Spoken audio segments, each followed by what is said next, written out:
Bon, les liens et la matière, c'est assez compliqué à expliquer, mais c'est assez simple à comprendre en fait, hein.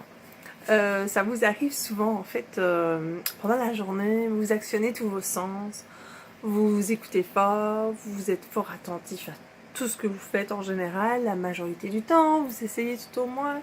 Donc tous vos sens sont vraiment dans le travail quotidien de notre société, ou blabli, blabla, dans la survie. Bon, une fois arrivé le soir, il y a d'autres sens qui embarquent, qui pourraient vous amener à sentir votre propre matière ou la matière qui circule autour de vous. Alors là, les gens commencent à avoir peur, parce qu'ils disent « oh, je sens des esprits, oh, j'ai l'impression que quelque chose me regarde ». Mais c'est tellement vrai, en fait, mais notre interprétation est tellement mauvaise, parce qu'en fait, on a peur de sentir toute la matière qui bouge autour de nous et celle qui fait partie de nous-mêmes, donc cette énergie qui est cool et qui, une fois sortie de la matière, ben, elle sort, elle flotte comme tout le monde, et puis en fonction des connexions émotionnelles et intellectuelles et autres, ben, tout le monde, c'est tout un grand bordel qui se connecte tout autour, donc c'est ça la matière et les liens dans la vie. Il existe énormément de formes dans notre éducation par rapport aux liens. J'aimerais vraiment bien en parler profondément.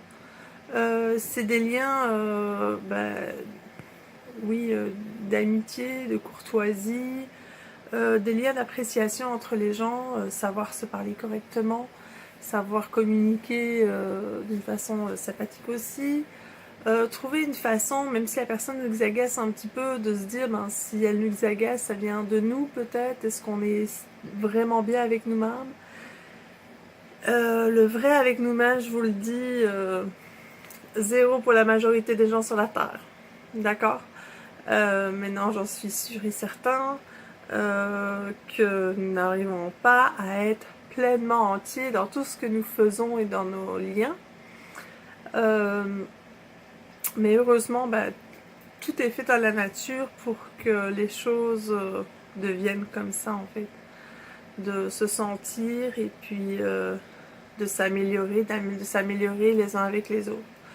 Donc c'est un gros travail, parce que on peut pas savoir à quel point ça peut nous aider maintenant et dans le futur euh, pour ceux qui pensent que l'énergie se perpétue, pour ceux qui croient en fait aux atomes et aux charges des liens, les choses qui se retrouvent en profondeur à travers les choses collectives. Il y a beaucoup de choses qui s'accordent, on va dire, si je parle de tout ce que, si beaucoup de gens se disent « oh, moi je suis une vieille âme, blablabla ». C'est le fun, hein, mais on a absorbé dans nos vies une matière bioélectronique de la pensée par la parole, le sens de la parole et l'émotion qu'il faut évacuer.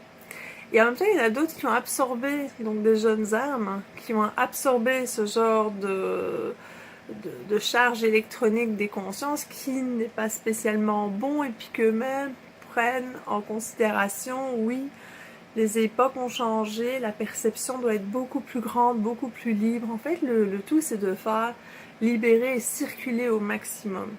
L'emprisonnement, ben, elle est juste mentale, mais elle n'existe pas dans la réalité de la vie quantique.